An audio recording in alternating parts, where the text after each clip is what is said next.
Trouble you find on the test stand may well prevent trouble when it would have more serious consequences. Here it results only in the loss of a little fuel, a washdown of the area, and the possibility of returning the engine to the maintenance hangar for more work. The portable universal jet engine test system consists of two major components. The test bed assembly, securely jacked, tied down, and leveled, on which the engine to be tested will be mounted, and the control cab fuel supply stand assembly with its power source. Refueling of the fuel tank follows immediately after each test. The operator in charge will conduct the test from the control cab. Special adapters are kept locked in the cab between tests. At least 2 crewmen will serve as inspectors during the run-up. While the system can be moved from place to place, a site, once selected, is generally used for a considerable length of time. A remote area is selected due to the undesirable noise factor. The site should be located on a firm, level surface, elevated sufficiently to afford good drainage, and constructed of a material to minimize foreign object damage.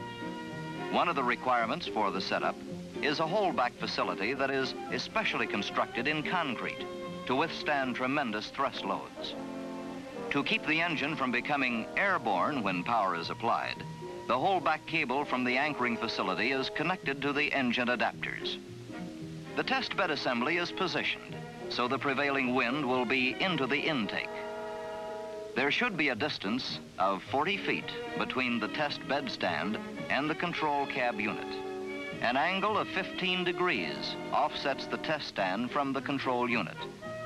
This not only sends the exhaust out at an angle away from the control cab, but sets the engine so that if turbine blades should break during the test, they would be thrown out at an angle away from the cab. This engine is a J79, used in high-performance aircraft, such as the F-4, or the A-5.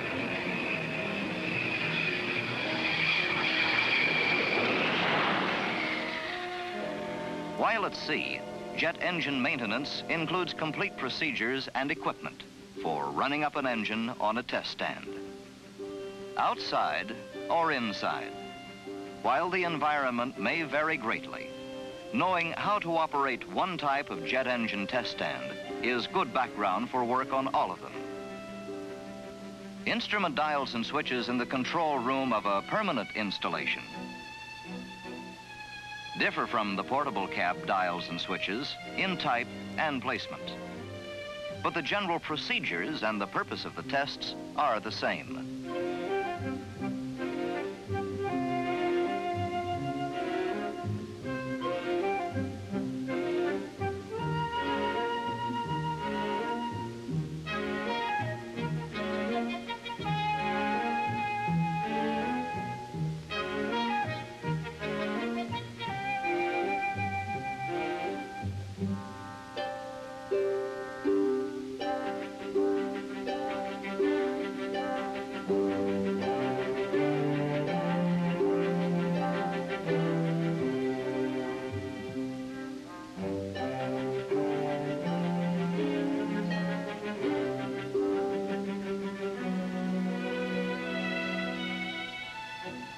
From the line shack, the yellow sheet file is delivered to the unit maintenance office, where the information is copied onto a work order.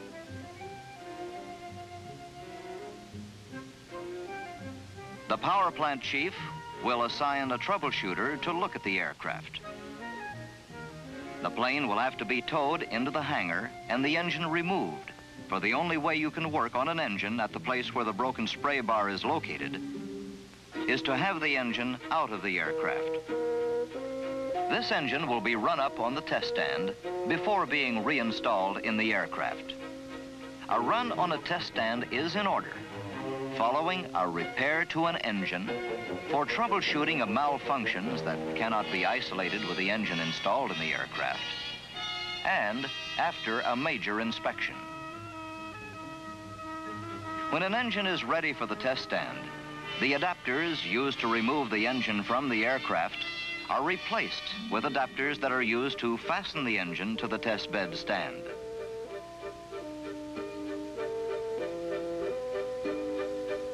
The engine never is run on the test stand unless a bell mouth assembly has been installed. Support brackets are attached at the sides, top, and bottom. After the intake has been inspected for foreign objects, the bell mouth, fitted with a screen to prevent any material from being sucked into the engine, is then lifted into place and secured. The engine to undergo the test is now ready for the connections with a control unit.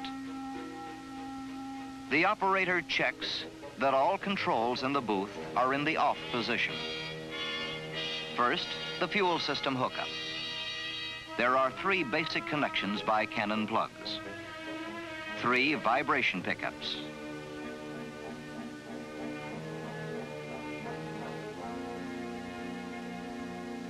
and 3 bleed air manifold connections.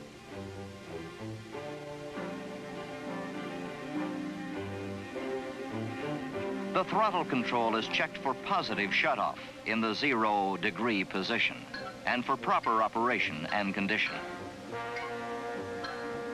With the engine secured, the bell mouth installed, and all connections made, it is now time to pick up all tools and materials and make the comprehensive pre-start inspection. All tools and equipment are stowed and the area policed for foreign objects and excessive fuel spillage.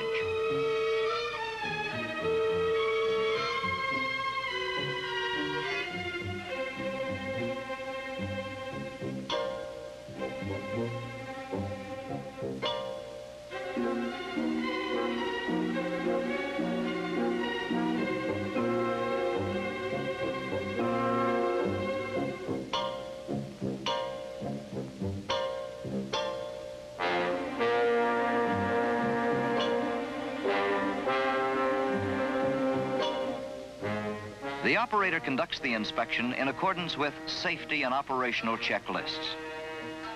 At least 2 CO2 bottles are required in good condition.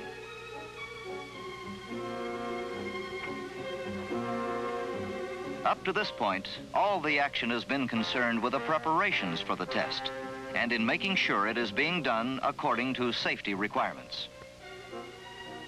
The pre-start inspection now includes an actual test of the engine when fuel pressure is applied to the system.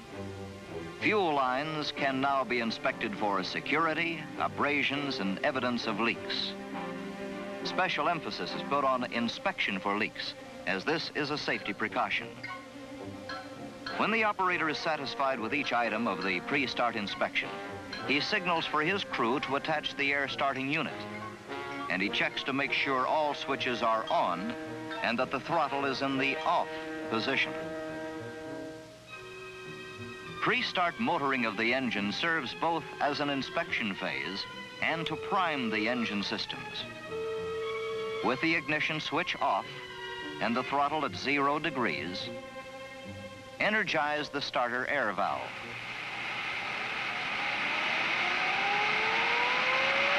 At 1,000 RPM, 14%. Advance the throttle to the 113-degree position. When fuel flow reaches at least 500 pounds per hour, or when 30 seconds have elapsed, chop throttle to cutoff. And check that fuel flow drops to 0 immediately. Continue to motor for 5 seconds and then discontinue starting air. Throughout this phase, crewmen check for fuel and oil leaks. Then all instrumentation is checked for security. During engine coast down, listen for unusual noises and normal draining.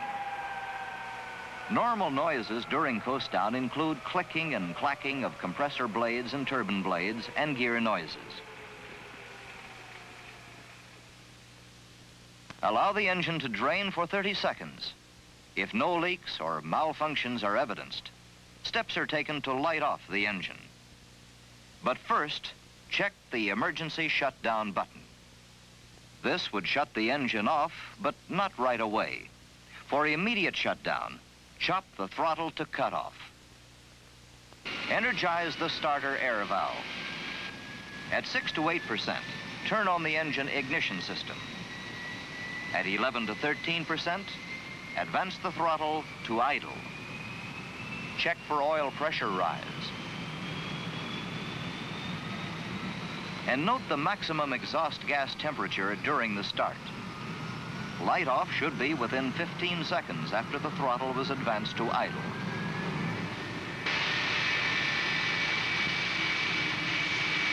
The ignition is cut after light off, and instruments are checked for readings, indicating a good start. At 48%, discontinue starting air. With the engine running at idle, the crewman checked for leaks, and the operator notes instrument readings as per the operational checklist. Nozzle area, oil pressure, RPM, idle EGT, fuel flow, and vibration readings.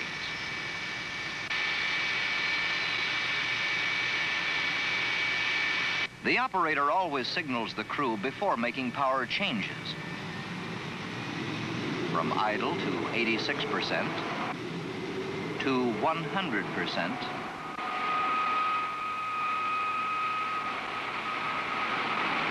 then to afterburner. Hold it.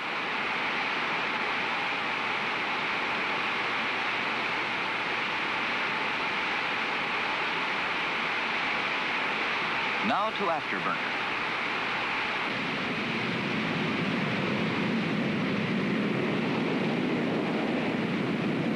In acceleration-deceleration checks, the operator tries to get a malfunction. Acceleration time from idle to military should be approximately 5 seconds. For the afterburner check with a throttle in military, advance to minimum afterburner. Check for smooth light off and record instrument values. Advance throttle to maximum afterburner and check for smooth thrust increases. Check meter for correct thrust indication. Retard to military, checking for smooth switchback. Then the final afterburner tests.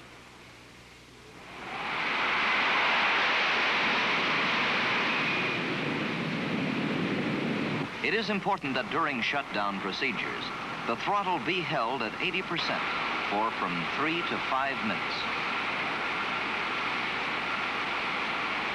This cools the engine. Holding it at idle momentarily cools the tailpipe. Then cut off. Check the coast down for normal drainage and noise. The operator will record the time from cutoff to the full stop by the compressor. The post-run safety checklist includes all switches off, all fuel valves off, and the tailpipe inspected for residual fire.